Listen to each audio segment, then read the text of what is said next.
My name is Mark Henderson. I'm a senior software engineer now, but 4 years ago I was just a hungry, hopeful developer looking for a place to prove myself. Back then, joining a tiny startup felt like a chance to build something from the ground up and maybe just maybe be part of something bigger than me. The company was called Dynacore. When I joined, it was barely more than an idea. We didn't even have an office server. It was me, two junior developers, and Linda, the founder and CEO. Linda was sharp-driven and had that kind of presence that made you believe in her vision, even when there was nothing to show for it. She said she needed someone who could own the technical side, someone she could trust. I was flattered. I was young. I dove in head first. For the first year, I worked 12-hour days most weekends and sometimes slept under my desk.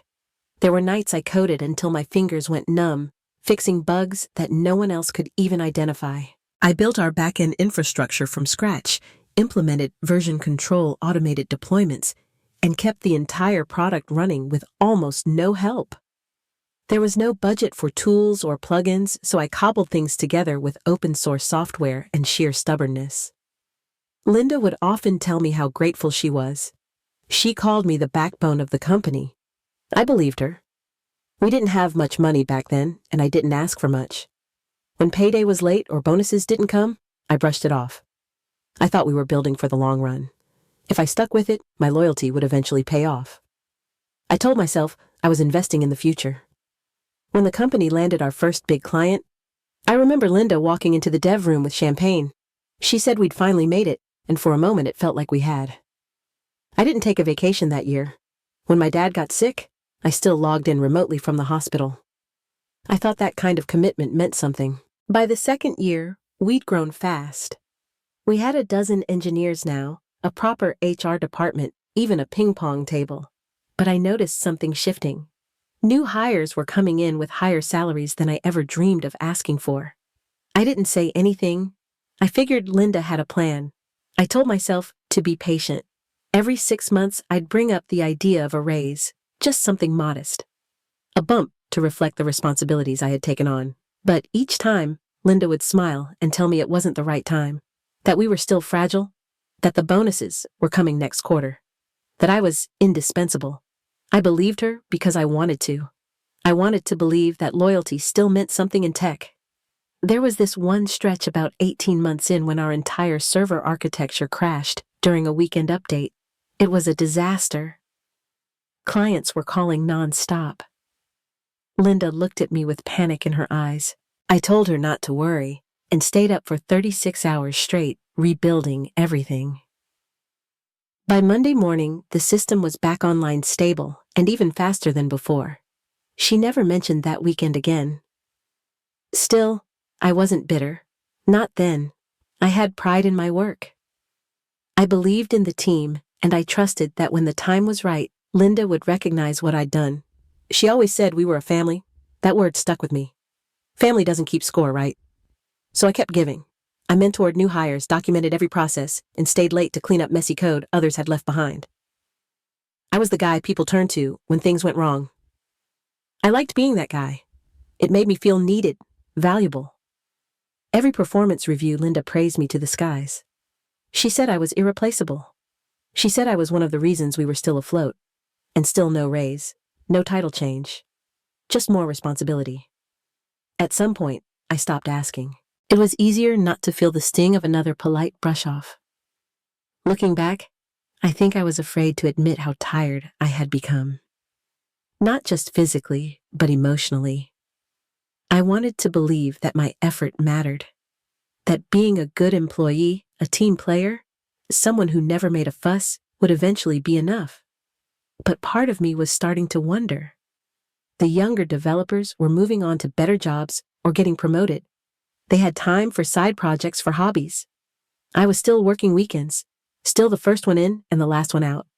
When one of them asked why I hadn't left yet, I laughed and said, because I'm stubborn. But deep down, I didn't have a better answer. Linda kept saying the company was growing because of people like me. That soon we'd all share in the rewards. But those rewards never came. Just more promises. More long nights. More waiting. I didn't know it at the time, but something inside me had started to shift. Quietly, slowly, like a foundation beginning to crack long before the walls come down. And still, I stayed. Because that's what loyal people do, right? We stay, we hope, we trust, until we can't anymore. It started with a casual lunch. One of the newer developers, Ryan, asked me what kind of bonus structure I had, assuming we all had something similar. I laughed and told him I hadn't seen a bonus in 3 years. He paused, looked confused, and said he got one in his first quarter and a signing bonus too. I thought he was joking. When I realized he wasn't, something inside me sank. I didn't say anything right away. I nodded, smiled, and told him that was great. But my appetite disappeared. That afternoon, I went back to my desk and sat there staring at the lines of code on my screen. I'd given everything to this company while others walked in and got rewarded on day one. I told myself maybe he was an exception. Maybe his experience was unique. I needed to believe that. Over the next week, I started paying more attention. During meetings, I watched how the new hires were treated. They got to speak more. Their ideas were considered faster. They had newer laptops, better perks. I overheard one talking about a stock option package, and that was the moment I realized I had never even been offered one. One night I stayed late and ran into a colleague I trusted, Maya. She was always straight with me. I asked her plainly if she thought I was being underpaid. She hesitated. Then she asked if I wanted to see the pay grid she had stumbled across on a shared drive. I hesitated too, but then I said yes. That document wrecked me. I was making less than every engineer on the team. Even interns who'd gone full-time after a year were now earning more than I. I stared at the numbers, reread them, hoping I was reading something wrong. I wasn't. I felt humiliated, angry, small. All the extra hours, the loyalty, the emergencies I handled solo, it all felt like a joke now. That night, I didn't sleep. I just kept replaying it in my head. How I let it happen. How I never pushed hard enough. He believed every excuse Linda gave me. I remembered every time she said the company couldn't afford raises, and I believed her. I really did. But it wasn't about money anymore. It was about respect. And it was gone. The next morning, I walked into Linda's office. I was calm, but I wasn't playing dumb anymore. I told her what I'd learned. I asked why I had been consistently paid less than every single one of my peers, despite leading most of the technical operations. She didn't flinch. She smiled that same polished smile and said something like, "Compensation isn't just about numbers, it's about culture and growth." Culture and growth. I sat there stunned. I told her I wasn't talking about company culture. I was talking about fairness, about basic recognition. She waved her hand a little, like she wanted to keep the conversation light. She said it wasn't personal, that sometimes budget constraints and hiring needs don't line up perfectly. She used the word optics. She said adjusting my salary now could cause friction. I didn't raise my voice, but I remember how my hands clenched in my lap. I remember the tightness in my chest. I asked if she thought it was fair that someone who built the foundation of her entire product was being paid less than the intern he mentored. She didn't answer that directly. She just said, "We value you, Mark. We always have." That felt like salt. I walked out of that meeting knowing something had changed in me. I wasn't just tired anymore. I was done hoping, done waiting, done giving people the benefit of the doubt when they didn't deserve it. I still did my job. I still hit my deadlines. But my heart wasn't in it. For weeks after I went through the motions, I helped a new hire on board. I fixed a data sync issue that had baffled another team. I even stayed late one Friday to debug a legacy tool I had built 3 years ago. But every time Linda walked past my desk and smiled, I felt something twist in my gut. I couldn't pretend anymore. It's funny how betrayal doesn't always come with yelling or fights. Sometimes it's just silence. A slow buildup of ignored worth. 1,000 small decisions that tell you exactly how little you matter. I started to realize this wasn't just about Linda. It was about me, about how I let myself become invisible. I thought about quitting. I pulled up job boards, read descriptions, and saved listings, but I didn't apply. Not yet. Part of me still wanted to give her one more chance. One last chance to make it right. Maybe I wanted her to prove I wasn't wrong about her. that all those years weren't just wasted energy.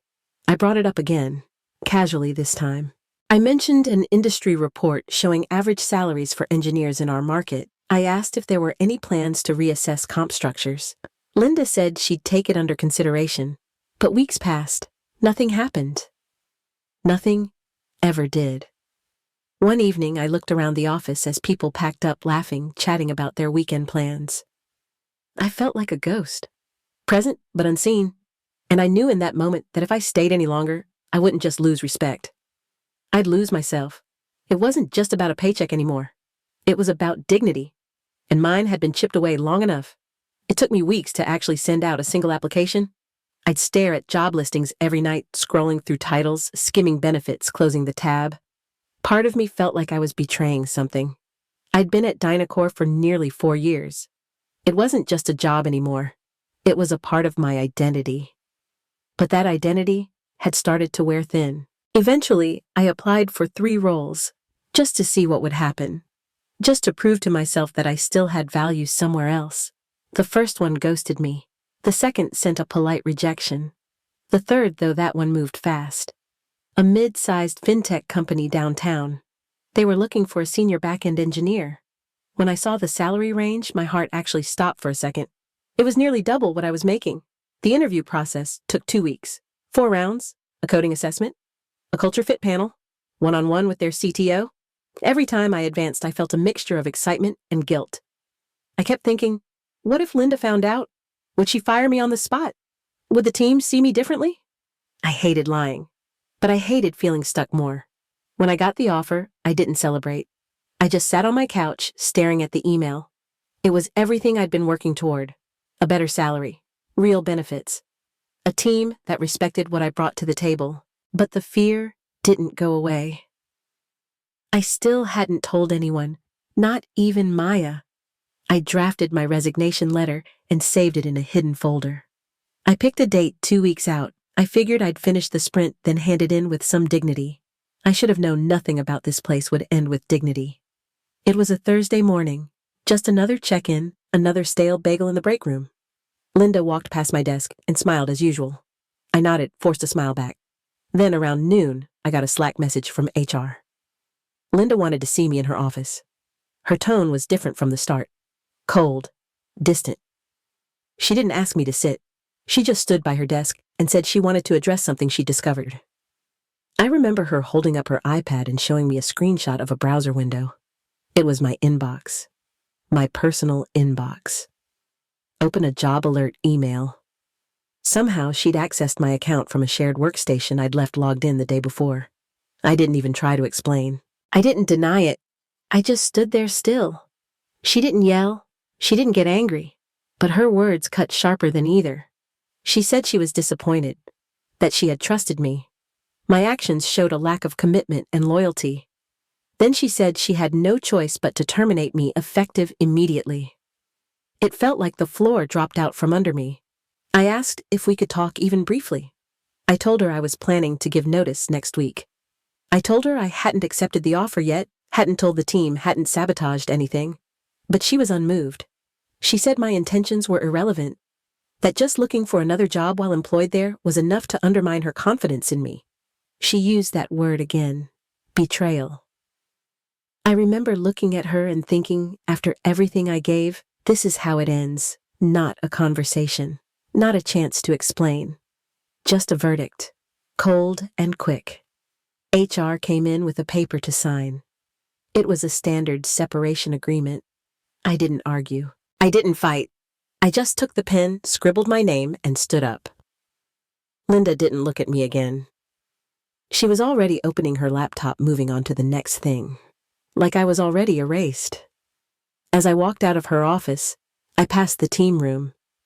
People were laughing, typing, and sipping coffee. No one knew yet. I didn't stop to say anything. I didn't want to explain. Not yet. I kept walking straight through the hallway, past the elevator, down the stairs, out into the crisp fall air. I didn't cry. I didn't rage. I just breathed. For the first time in years, I wasn't responsible for anything in that building anymore. I didn't owe anyone a deliverable. I didn't have to sit through another meeting about features we'd never build. I was just free. But beneath that freedom was something else. Not relief. Not yet. Just a strange kind of numbness. Like I'd been cut off from something I used to believe in. Something I used to care about more than I should have. As I stepped onto that sidewalk, I reached into my pocket, pulled out my phone, and opened the email from the fintech company again. The offer still stood. I hadn't replied yet, but now I would. Not because I was desperate, but because I finally understood something. Loyalty isn't owed, it's earned. And once it's broken, no amount of guilt can glue it back together. I didn't look back, not once. What Linda didn't know that day was that I'd already quit. The night before at 11:38 p.m., I sent my resignation letter to HR and CC'd her. I didn't wait for a reply. I didn't need one. The message was simple, respectful, and clear. My last day would be Friday. No hard feelings, no explanations, just facts. Earlier that week, I had taken time to speak quietly with the people I worked closest with. I didn't make a scene. I didn't rally anyone. I just let them know that I was leaving, and I thanked them. Not all of them said much, but I saw the looks in their eyes, the quiet surprise, the nods of understanding. These were people I had pulled all-nighters with fixed outages with and built an entire platform beside. They knew what was happening, even if they didn't say it out loud. By the time Linda called me into her office, I had already cleared my personal files from my machine. I had already dropped off my badge. I had nothing left to lose. So, when she showed me that email and told me I was being terminated, I didn't argue. I didn't flinch. I let her talk. I listened to every word like I was already gone. Then I said something short. Calm. I told her to check her inbox. That I had sent in my resignation the night before. Her face didn't change much, but something flickered behind her eyes. Something that looked almost like doubt, maybe even fear. She said nothing. I didn't wait for her to find words. I stood up, tucked the chair back into place, and turned toward the door. That was it. No shouting, no last-minute begging, no vindication speech.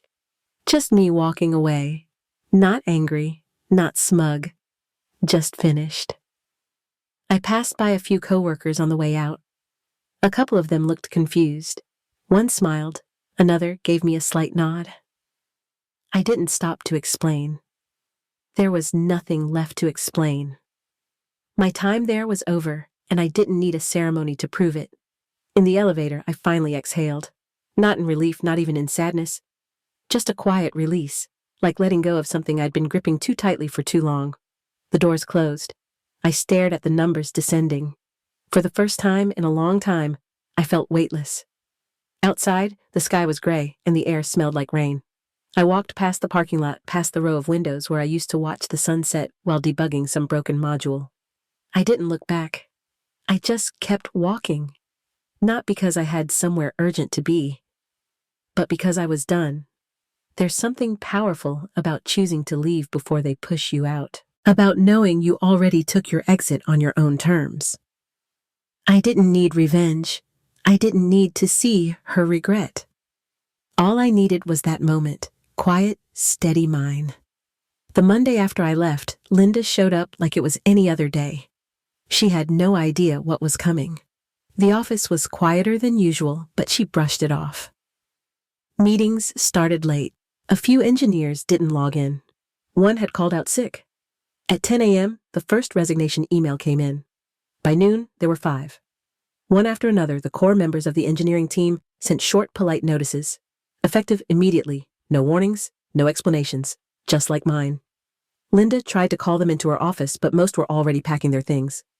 A few wouldn't even meet her eyes. The look on her face, according to someone who witnessed it, was confusion, followed by disbelief. Then, panic. She stopped by Maya's desk, last probably hoping for some kind of anchor. But Maya just handed her a sealed envelope. Printed letter, 2 sentences, effective today. Thank you. Goodbye.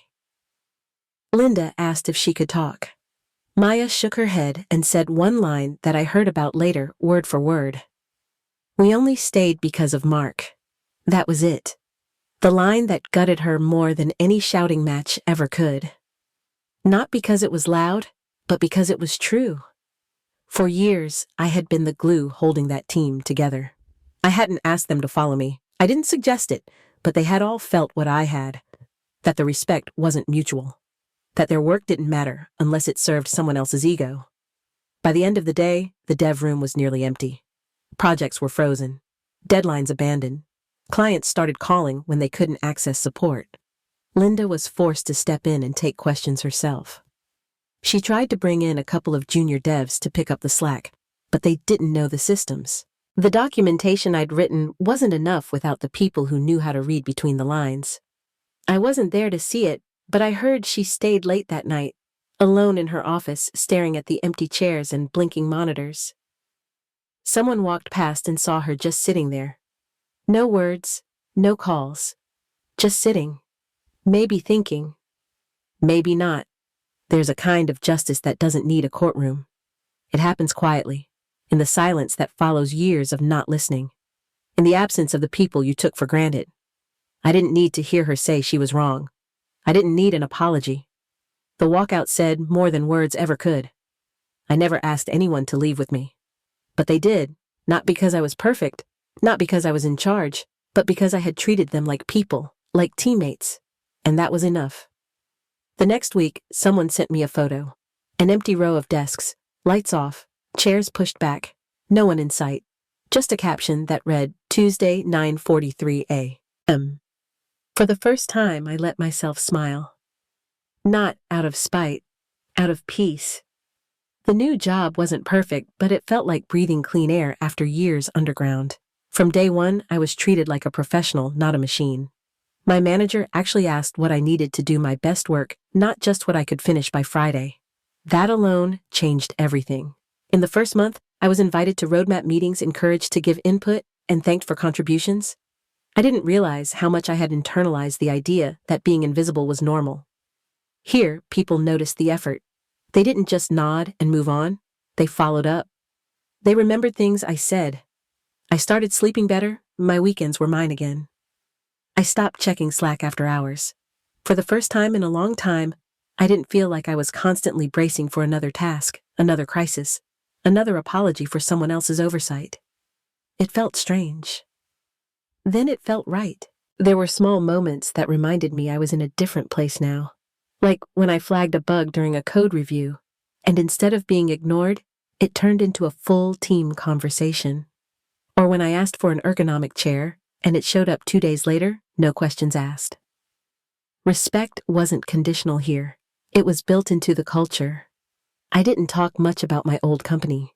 When people asked why I left, I gave a short, honest answer. I said I outgrew a place that couldn't see my value. That was enough. Most people nodded. Some of them had been there too, in their own way.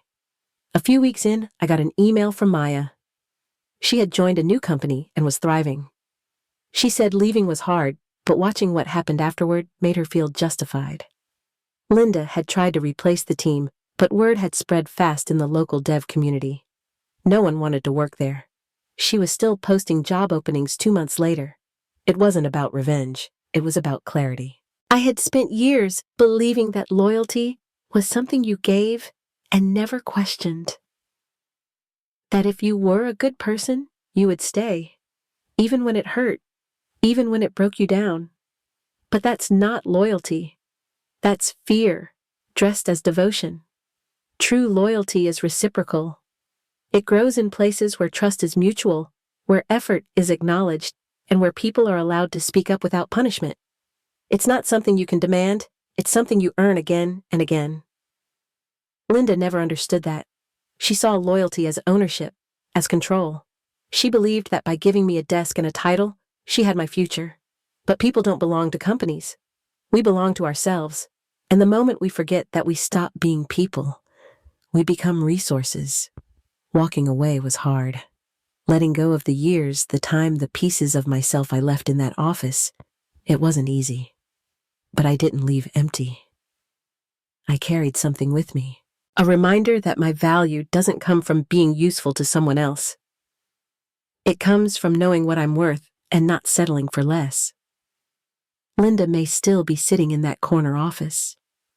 She may still believe that people are replaceable and that power protects her from consequences. But I don't think about her anymore. Not out of bitterness, just out of peace. I think about the team I worked with, the ones who followed not because I asked, but because we built something real together. I think about how many of us stayed too long because we hoped things would change. And I think about how powerful it is to finally say enough. In the end, what I learned is simple. Loyalty is not a contract. It's not a favor. It's a choice made daily in both directions. When it's given freely and honored fully, it can build something unbreakable. But when it's abused, it disappears. Quietly, completely. And once it's gone, there's no getting it back.